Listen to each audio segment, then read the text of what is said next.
இதில் குறைகள் இருக்கா அப்படின்னா இருக்குது. காட்சிகளுடைய பிழைகள் இருக்கான்னா இருக்குது.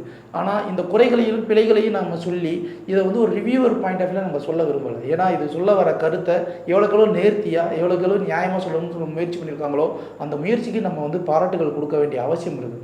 இரண்டாவது, இதை ஒரு சினிமாவை எடுத்திருக்காங்க, அதுக்கு ஒரு மிகப்பெரிய முயற்சி. நான் சினிமாட்டிக்காக எடுக்கிறேன்னு சொல்லி கொச்சப்படுத்தாமல் சினிமாவை எடுத்ததற்காக இந்த படத்துடைய குறைகள் எல்லாத்தையும் மன்னித்து விட்டு விடலாம். இந்த படத்துடைய இயக்குனர் தமிழன் தயாளன் அவர் பாராட்டுகள். காரணம் என்னென்னா, இந்த படம் முழுக்க முழுக்க ஒரு கதை நேர்த்தின்னு சொல்லுவாங்க. திரைக்கதை இதுதான், இதைத்தான் சொல்ல போகுது அப்படிங்கிறத படத்துடைய முதல் காட்சியிலேருந்து கதையை மட்டும் கொண்டு போயிட்டார். தேவையில்லாத சிலாகச்சு பேசுகிற எந்த ஒரு விஷயமும் இந்த படத்தில் இல்லை. கதையை தாண்டி அவர் தேவையில்லாமல் எந்த ஒரு விஷயமும் இல்லை. இவருடைய கதைக்கு மீட்டுருவாக்கம் கொடுக்கப்படும் விதத்தில் ஒளிப்பதிவு, இந்த ஒளிப்பதிவாளருக்கு மிகப்பெரிய பாராட்டுகள்.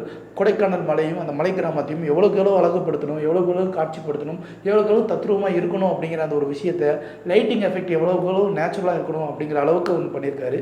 அதே மாதிரி பின்னணி இசை, சவுண்ட் டிசைன் இதெல்லாம் இருக்கட்டும். மியூசிக் டைரக்டர் பாலசுப்ரமணியம் மனுஷன் ஒவ்வொரு மியூசிக்கும் நமக்கு கொடுக்குற பில்டப், அந்த டைட்டில் கெவின் வரும்போது அவ்வளோ அழகாக அதுக்கு முன்னாடி ஒரு பிரச்சனையை சொல்லி கெவின் ஒன்று கொடுத்துருப்பாரு.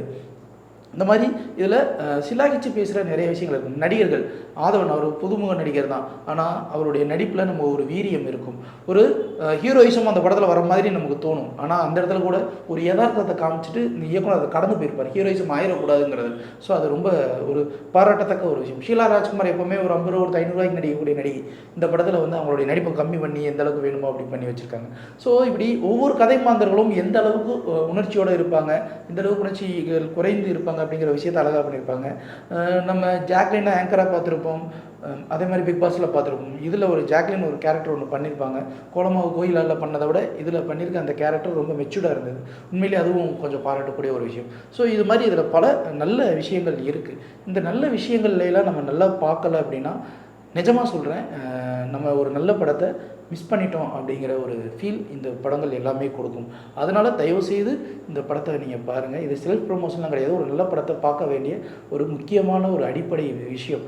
இதை வந்து எப்படியாவது பாருங்கள். இதை பார்த்தீங்கன்னா தான் இனி வரும் காலங்களில் இந்த படம் எல்லாமே மாறும் அப்படிங்கிற ஒரு விஷயம். கெவி நிஜமாகவே நல்ல படம். அதுக்கு அடுத்து அவங்க படம் முடியும் போது எண்டு கார்டில் எங்கெங்கெல்லாம் இது மாதிரியான உண்மை சம்பவங்கள் நடந்திருக்கு அப்படிங்கிற விஷயத்தையும் காணுவாங்க. அதையும் தவறாமல் பாருங்கள். இந்த படம் போற்றப்பட வேண்டிய படம், நிச்சயமாக பாருங்கள். அப்புறம் ஓடிடியில் வந்ததுக்கப்புறம் இந்த படத்தை மிஸ் பண்ணிடணும் கதை அளக்க வேண்டாம்.